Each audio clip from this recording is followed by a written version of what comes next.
우리는 지난주 이제 욥기를 시작하면서 이 이야기의 중심이 되는 등장인물들에 대해서 잠깐 살펴보았습니다. 이제 오늘은 이 이야기의 중심 주제가 되는 고통을 마주하게 되었습니다. 고난을 마주보게 되었습니다. 오늘 본문은 욥이 고난을 만났다, 고통을 만났다 라고 시작하고 있는데요. 13절부터 보시면 하루는 욥의 자녀들이 그의 맏아들의 집에서 음식을 먹으며 포도주를 마실 때에 사환이 욥에게 와서 아뢰되 소는 밭을 갈고 나귀는 그 곁에 풀을 먹는데 스바 사람이 갑자기 이르러 그것을 빼앗고 칼로 종들을 죽였나이다. 나만 홀로 피하였으므로 주인께 아뢰러 왔나이다. 이 욥이 자신의 재산을 쫙 분배했던 것 같아요. 그렇죠? 이렇게 잘 분배를 해놨던 것 같아요. 그런데 스바 사람이 와서 그걸 완전히 다 빼앗아 가버렸다라고 말합니다. 그런데 그가 아직 말하고 있는데 그 동안에 또 한 사람이 와서 하나님의 불이 하늘에서 떨어져서 양과 종들을 살라버렸습니다. 나만 홀로 남아서 여기 아래로 왔습니다. 라고 말하고 아직 그의 말이 끝나지도 않았는데 또 한 사람이 와서 아뢰되 이번에는 갈대아 사람이 왔다는 거예요. 갑자기 낙타에게 달라들어서 그것을 다 빼앗아갖고 칼로 종들을 다 죽였다. 종들도 재산이잖아요. 다 죽였다. 나만 홀로 남았다. 아래로 왔습니다. 라고 말하는데 아직 그 말도 안 끝났는데 또 한 사람이 와서 주인의 자녀들이 그의 맏형의 집에서 음식을 먹으며 포도주를 마시는데 큰 바람이 대풍이 불어가지고 집이 무너지면서 청년들이 전부 몰살당했습니다. 자식 10명이 한날에 죽었습니다. 이렇게 말하고 있는 것이죠. 이게 남의 이야기라도 이런 고통이 있나? 이거 범상치 않은 하나님의 뜻 가운데서 일어난 것이라는 그러한 큰 고통이 그에게 찾아왔다는 것을 보게 돼요. 그것만 있는 것이 아니죠. 2장으로 넘어가면 이제 그의 몸까지 칩니다. 사탄이 여호와 앞에서 물러가서 욥을 쳐서 발바닥에서 정수리까지 종기가 나게 했습니다. 그래서 그가 제 가운데 앉아서 질그릇으로 그 몸을 끓고 피가 나기까지 끓는, 그러니까 그는 다 잃어버렸어요.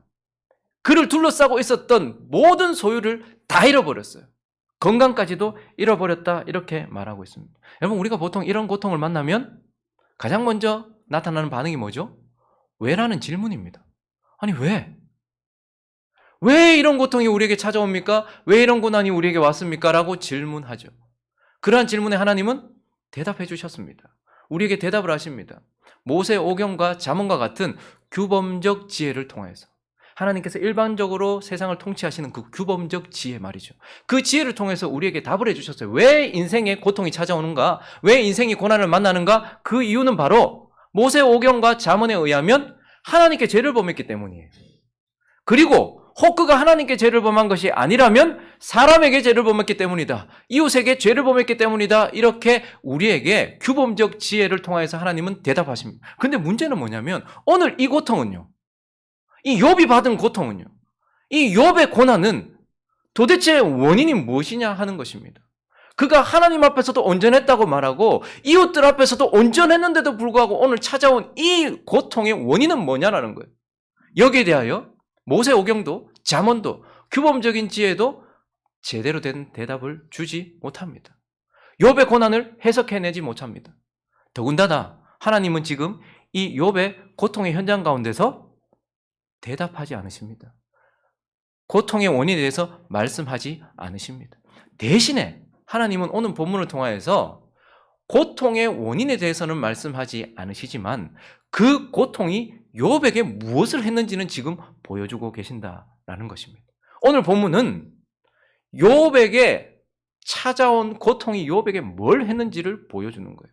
그러므로 우리는 섣부르게 욥의 고통의 원인을 찾으려고 애쓰기보다는 하나님의 의도를 따라서, 이 말씀을 따라서 오늘은 이 욥의 고통이, 욥에게 찾아온 고난이 도대체 욥에게 무엇을 하였는지, 고난이 욥에게는 무엇인지, 욥에게 고난이란 무엇인지에 대하여 먼저 살펴보려고 합니다. 한 두 가지로 나눠서 살펴보려고 하는데요. 욥에게 있어서 고난, 첫 번째는 바로 자신을 명확하게, 그 사람이 누군지를 명확하게 드러내는 불이다라고 이렇게 말씀하고 있습니다. 여러분, 내가 누구냐? 내가 누군지에 대해서, 자기 자신에 대해서 여러분들은 어떻게 설명하시고 표현하시고 증명하십니까? 누구십니까? 이렇게 물어보면 여러분들은 뭘로 설명하십니까? 자신은 대부분이 자기가 가진 것으로, 자기를 두르고 있는 것으로 설명할 거예요. 직업이라든지 뭐 소유라든지 직책이라든지 뭐 자기가 가지고 있는 은사라든지 뭐 이런 것들을 가지고서 자기를 설명할 겁니다. 그래서 뭐 자기가 가지고 있는 학벌을 통해서 얻은 학이나 이런 것들을 통해서 나는 누구누구입니다라고 이렇게 설명을 하지요. 그러나 엄밀히 말하면 그러한 나는 진짜 나를 표현해내지 못하고 오히려 진짜 나를 가립니다. 진짜 나는 고통이라는 불을 지남으로 인하여서 그것이 내가 둘러싸고 있는 모든 것들을 다 걷어내고 난 이후에 드러나는 것이라는 말입니다. 열왕기하 5장에 가보시면 이런 사람이 나옵니다. 나아만이라는 사람이 나오는데 아람 왕의 군대 장관 나아만, 그 당시에 가장 강대국이었으니까 거기에 군대 장관이었으니까 대단한 사람이죠. 그의 주인 앞에서 크고 존귀한 자 나아만, 여호와께서 전에 그에게 아람을 구원하게 하셨던 나아만, 그래서 큰 용사인 나아만. 그래서 사람들은 그가 큰 용사라고 생각을 하고 있었습니다. 왜요? 그를 둘러싸고 있는, 그가 가지고 있는 모든 것들이, 여러분 생각해 보십시오. 군인이 갑옷을 벗겠습니까? 머리끝부터 발끝까지 갑옷으로 무장하고 있었을 것이고 그의 손에는 큰 창이나 칼을 들고 있었을 것이고 멋진 말을 타고 있었을 것입니다. 그리고 그는 나아가서 전쟁에서 모든 전쟁을 승리로 이끌어오고 늘 개선장군으로 들어오면서 사람들에게 칭송을 받았을 거예요. 그러나 저기 나와 있는 것처럼 나병 환자였더라라는 것은 그를 둘러싸고 있는 것으로는 드러나지 않아요.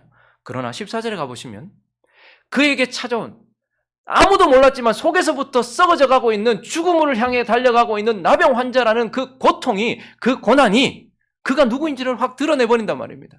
그래서 갑옷으로 철저하게 무장하고 누구도 모르는 그저 큰 용사, 군대 장관, 그게 나만이라고 생각을 했는데 알고 보니까 이에 나만이 내려가서 하나님의 사람의 말대로 요단강에 7번 몸을 잠그려고 날아가서 모든 것을 다 벗고 나니까 그가 누구예요?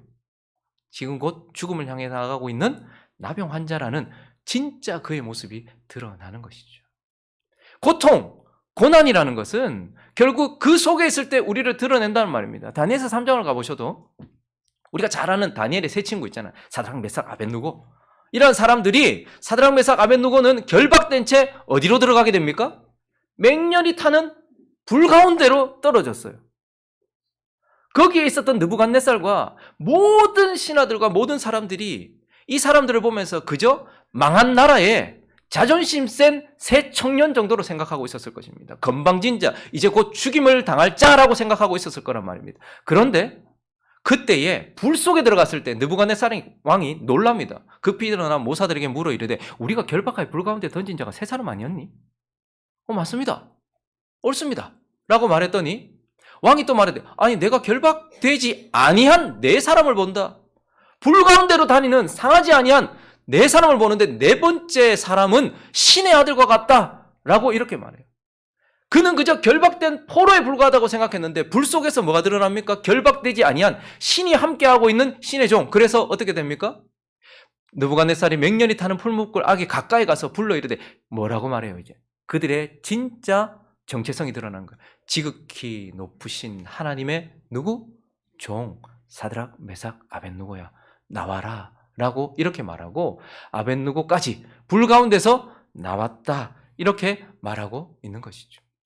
그 불 가운데서 진짜 이 사람들이 누군가, 그 고통 가운데서 진짜 이 사람들이 누군가라는 정체성이 드러나는 것입니다. 손양원 목사님을 우리가 존경하는 이유가 뭐죠? 그를 둘러싸고 있었던, 그가 자랑스럽게 생각하고 있었던 것들이 자기의 삶 속에서 걷어져 나갔을 때에도 그 속에서 진짜였다, 그분은 진짜였다라는 것을 보여주기 때문 아니겠습니까? 여러분, 제가 저번에도 한번 읽어드린 적이 있었는데 그분이 고통의 불을 지나면서 그 고통 속에서 10가지 감사 기도문을 썼습니다. 제가 한번 읽어드릴게요. 나 같은 허물 많은 죄인의 혈통에서 순교자 자식이 나오니 감사합니다. 수많은 성도들 중에 순교자라는 보배를 우리 가정에 주신 것 감사합니다. 3남 3녀 중 가장 늠름하고 가장 똑똑한 장자와 차자를 하나님께 드림을 감사합니다. 하나들 순교도 어려운데 두 아들 순교하게 하시니 감사합니다. 예수 믿다가 와석종신하는 것도 복인데 복음 전하다가 순교하게 하시니 감사합니다.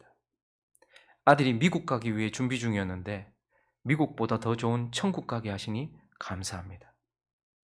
아들을 죽인 원수를 아들 삼을 수 있는 마음 주시니 감사합니다. 아들 순교의 열매로 많은 하나님의 자녀들이 나온 것을 보니 감사합니다. 위에 8가지 진리를 기쁨으로 깨닫게 하시니 감사합니다.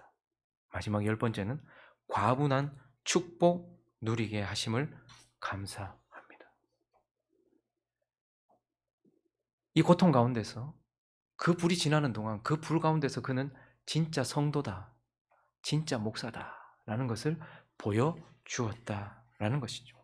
오늘 본문의 욥도 마찬가지입니다.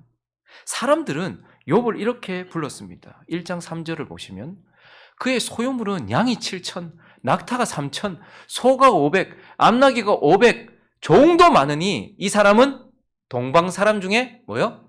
가장 훌륭한 자다. 그 이전에 거부라는 말이에요. 최고의 거부다. 사람들은 그를 그렇게 말했습니다. 그러니까 욥은 모든 것의 주인이에요. 종들의 주인, 짐승들의 주인, 밭의 주인, 동방의 주인이었어요. 그런데 하나님은 뭐라고 말씀하십니까? 2장 3절을 보면 여호와께서 사탄에게 이르시되 네가 내 종 욥. 사람들은 욥이 주인이라고 생각을 했습니다. 거부라고 생각을 했습니다. 그런데 하나님은 그는 내 종이다 이렇게 말씀하셨고 오늘 이 욥이 고통 가운데서 그가 정말 하나님의 종이다라는 것을 그 속에서 드러내고 있는 것을 보게 돼요. 그는 진짜 모든 것이 하나님 것이라는 것을 인정하는 종이었다라는 것을 보게 됩니다. 21절 한번 읽어볼까요? 읽어주십시오. 시작.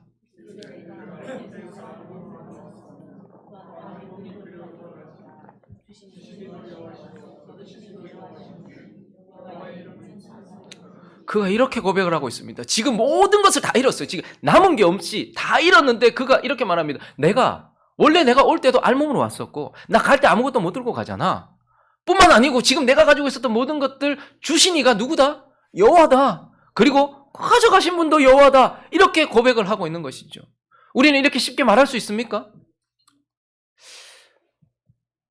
예를 들어서 우리 좀 기분 좋은 상상을 한번 해볼까요? 저를 말똥말똥 쳐다보시는 우리 이순자 권사님이 모르겠어요. 잘은 모르는데 제가 재산 소유 상황은 잘 모르겠는데 어쨌든 땅이 어마어마한 게 많아요. 알고 보니 땅 부자였어.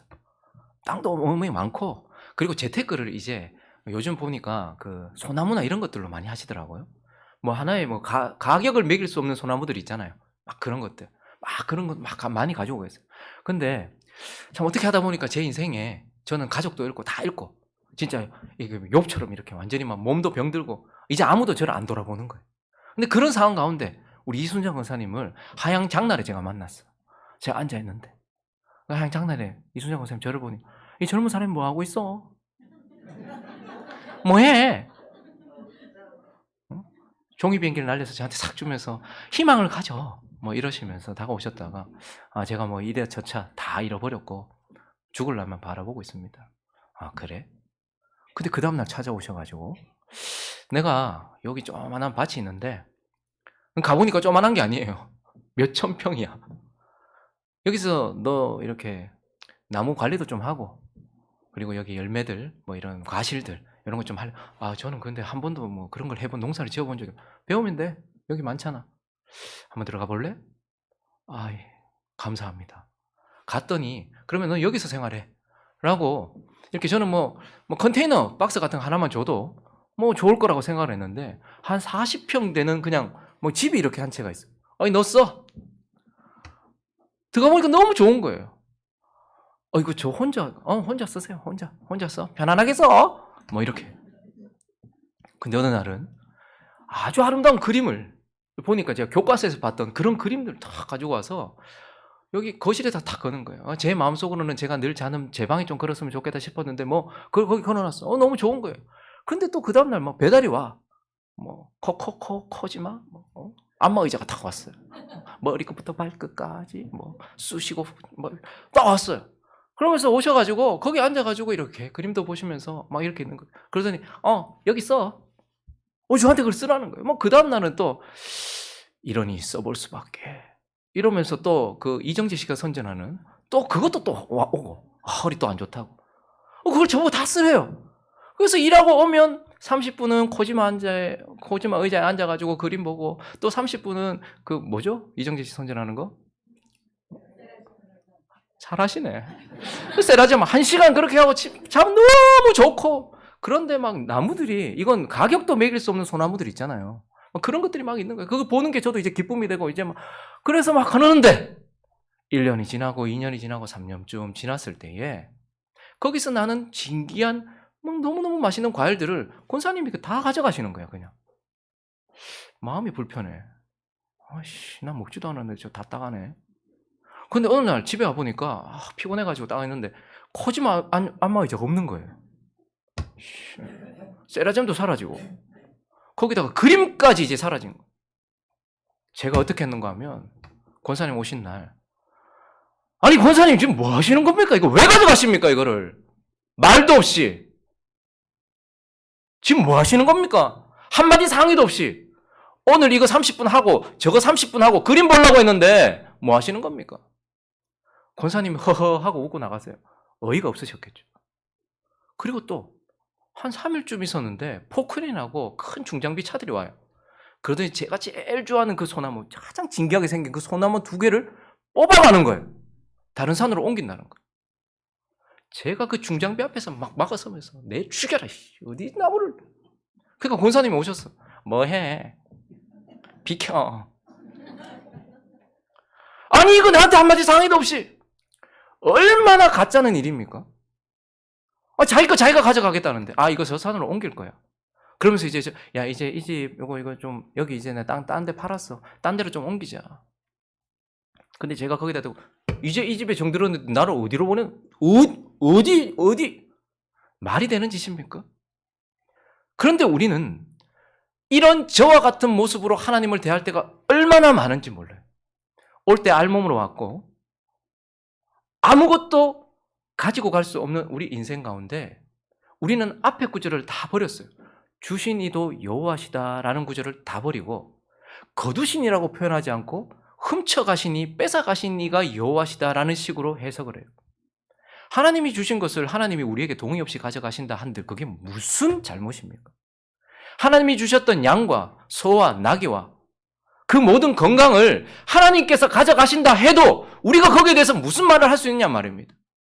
그런데 욥은 주인이라고 사람들이 말했던 그는 진짜 이 고통과 이 고난 속에서 하나님이 주인이라는 것을 명확하게 보여줬던 인물입니다.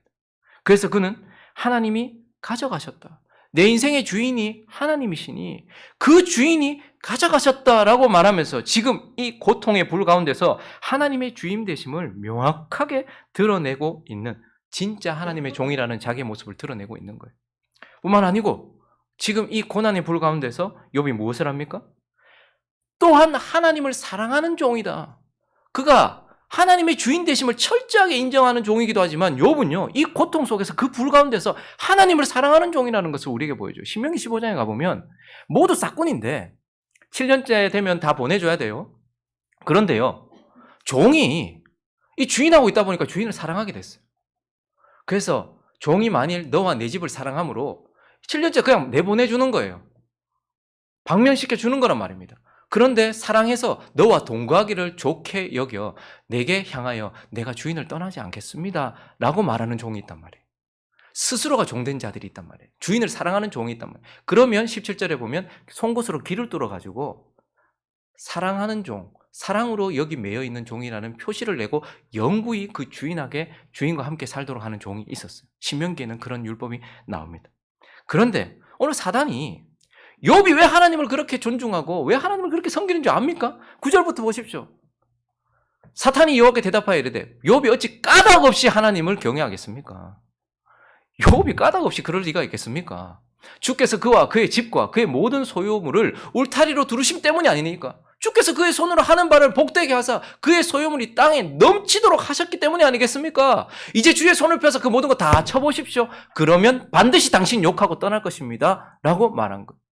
그런데 이러한 상황 가운데서 그에게 찾아왔던 그 고통의 불 가운데서 욥이 어떻게 합니까? 나를 두르고 있었던 모든 것들을 다 거두어 가셔도 욥이 하나님께 남아 있어요. 이유가 뭐였습니까? 하나님을 경외했기 때문이었어요. 하나님을 사랑했기 때문이었어요.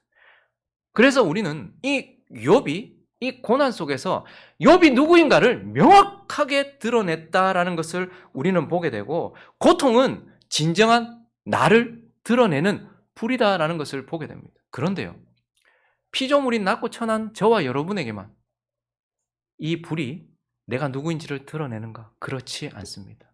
높고 거룩하신 하나님의 아들도 고통을 통하여서 자기 자신을 명확하게 드러내셨어요. 여러분, 하나님이 자기 아들을 우리에게 설명하실 때에, 자기 아들을 증명하실 때에 무엇으로 증명하셨습니까? 능력? 권세? 신성? 아니요. 이사야서 가볼까요? 53장에 보시면 그가 처음부터 자기 아들을 고통을 통하여서 증명하시기로 작정하셨습니다. 우리가 전한 것을 누가 믿었느냐? 여호와의 팔이 누구에게 나타났느냐? 그는 주 앞에서 자라나기를 연한 순 같고 마른 땅에서 나온 뿌리 같아서 고운 모양도 없고 풍채도 없은즉 우리가 보기에 흠모할 만한 것 아름다운 것이 하나도 없도다. 그는 멸시를 받아 사람들에게 버림받았으며 간고를 많이 겪었으며 질고를 아는 자라. 마치 사람들이 그에게 얼굴을 가리는 것 같이 멸시를 당하였고 우리도 그를 귀히 여기지 아니하였도다. 그는 실로 우리의 질고를 지고 우리의 슬픔을 당하였거늘 우리는 생각하기를 그는 징벌을 받아 하나님께 맞으며 고난을 당한다 하였노라. 그가 찔림은 우리의 허물 때문이요 그가 상함은 우리의 죄악 때문이라. 그가 징계를 받음으로 우리는 평안을 누리고 그가 채찍에 맞음으로 우리는 나음을 받았도다. 우리는 다 양 같아서 그릇 행하여 각기 제 길로 갔거늘 여호와께서는 우리 모두의 죄악을 그에게 담당시키셨도다. 그가 곤욕을 당하여 괴로울 때에 그의 입을 열지 아니하였으며 마치 도수장으로 끌려가는 어린 양과 털 깎는 자 앞에서 잠잠한 양같이 그의 입을 열지 아니하였도다. 그는 곤욕과 신문을 당하고 끌려갔으나 그 세대 중에 누가 생각하기를 그가 살아있는 자들의 땅에서 끊어지면 마땅히 형벌받을 내 백성의 허물 때문이라 하였으리요. 그는 강포를 행하지 아니하였고 그의 입에 거짓이 없었으나 그의 무덤이 악인들과 함께 있었으며 그가 죽은 후에 부자와 함께 있었도다. 여호와께서 그에게 상함을 받게 하시기를 원하사 질고를 당하게 하셨은즉 그의 영혼을 속건제물로 드리기에 이르면 그가 씨를 보게 되며 그의 날은 길 것이요 또 그의 손으로 여호와께서 기뻐하시는 뜻을 성취하리로다. 그가 자기 영혼의 수고한 것을 보고 만족하게 여길 것이라. 나의 의로운 종이 자기 지식으로 많은 사람을 의롭게 하며 또 그들의 죄악을 친히 담당하리로다. 그러므로 내가 그에게 존귀한 자와 함께 몫을 받게 하며 강한 자와 함께 탈취한 것을 나누게 하리니 이는 그가 자기의 영혼을 버려 사망에 이르게 하며 범죄한 자 중 하나로 해하름을 받았습니다. 그러나 그가 많은 사람의 죄를 담당하며 범죄자를 위하여 기도하였느니라. 예수를, 오실 메시아를 뭐로 증명하시는 거예요?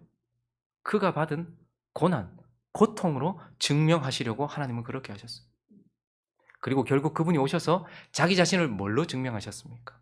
계속해서 가볼까요? 마태복음 27장을 보시면 그의 옷을 벗기고 홍포를 입혔습니다. 그도 그 고난 가운데서 명확하게 자기 자신을 다 드러냈어요. 옷을 벗겼다는 것은 왜 우리가 이렇게 보면 이렇게 예수님이 하체는 좀 가려주잖아요. 아니요. 완전히 다 벗겼어요. 그리고 홍포를 입히고 가시관을 엮어 그 머리에 씌우고 갈대를 그 오른손에 들리고 그 앞에서 무릎을 꿇고 희롱하고 이르되 유대인의 왕이여. 지금 그분이 당하는 고난을 보십시오. 유대인의 왕으로서 당하는 고난이에요. 머리로서 당하는 고난이에요. 우리의 머리이기 때문에 당하는 고난입니다. 계속요. 그에게 침뱉고 갈대를 빼앗아 그의 머리를 치며 조롱하고 핍박합니다. 희롱을 다한 후에 홍포를 벗기고 도로 그의 옷을 입혀 십자가에 못 박으려고 끌고 갔다라고 말합니다. 그리고 35절을 보면 예수를 어떻게 해요? 십자가에 못 박았다라고 말하고 45절부터 계속 보시면 제6시에 온 땅에 어둠이 임했어요. 9시까지 계속되었습니다. 9시쯤에 예수께서 크게 소리지며 엘리 엘리 라마 사박다니 나의 하나님 어찌하여 나를 버리셨나이까 하는 뜻이라. 거기 섰던 자 중에 어떤 이들이 듣고 이르되 이 사람이 엘리야를 부른다 하고 그 중에 한 사람이 곧 달려가 해면을 가져다가 신포도주를 적시어 갈대에 꿰어 마시게 했습니다. 그 남은 사람들이 이르되 가만두라 엘리야가 와서 그를 구원하나 보자 하더라. 예수께서 다시 크게 소리 지르고 이제 어떤 고통까지? 십자가의 죽임까지 당하시고 영원히 떠나가셨다라고 말합니다. 그런데 그때에 성소의 휘장이 위로부터 아래로 찢어졌고 땅이 터지고 바위가 터졌습니다. 무덤이 열리고 성도들이 많이 일어났습니다. 그리고 예수의 부활 후에 그들이 무덤에서 나와서 거룩한 성에 들어가는 많은 사람들이 보였습니다. 54절에 있습니다. 시작.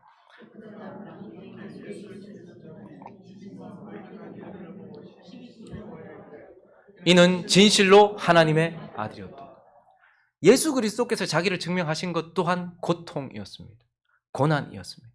내가 누구냐라는 것을 하나님의 아들도 그가 받는 고난 속에서 자기 자신을 드러냄으로써 그렇게 했다는 말입니다. 그러므로 고통이라는 것에 대하여서 우리의 시각을 바꾸어 그 고통은 결국 내가 누구인지를 명확하게 드러내주는 불이다라고 오늘 욥의 고난을 통해서 하나님은 우리에게 말씀하고 계시는 것입니다. 그리고 오늘 본문을 통해서 이 고통이 뭐냐?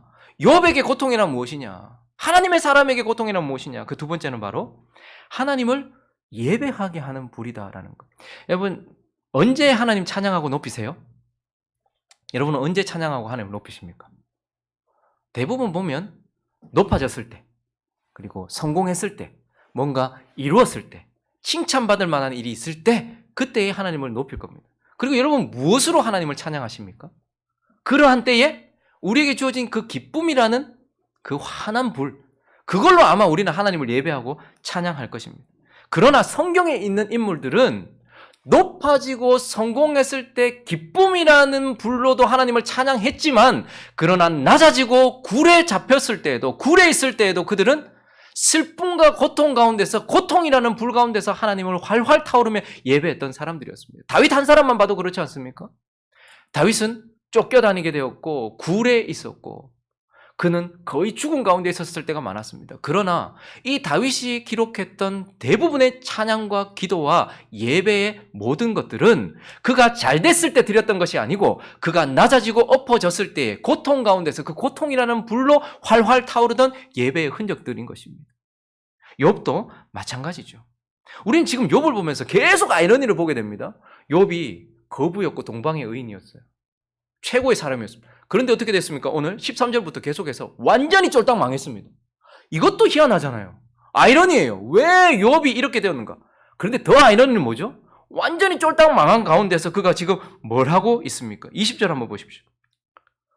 이런 상황 가운데서 욥이 이렇게 된 것도 희한한데, 그런데 더 아이러니는 욥이 일어나 겉옷을 찢고 머리털을 밀고 땅에 엎드려 뭐예요?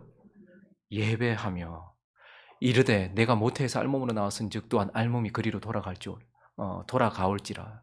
주시니도 여호와시요 거두시니도 여호와시니 여호와 이름이 뭐한다? 찬송을 받으실지니다 하고 이 모든 일에 욥이 범죄하지도 아니하고 하나님을 향하여 원망하지도 않았다, 이렇게 얘기합니다. 여러분, 이 22절이 나오는 것도 어려워요.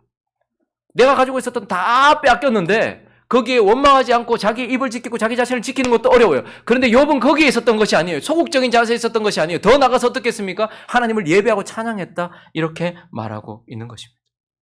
그러니까 욥으로 인하여서 그 고통은 하나님을 예배하게 하는 불이었다라는 것을 우리는 보게 되는 것입니다.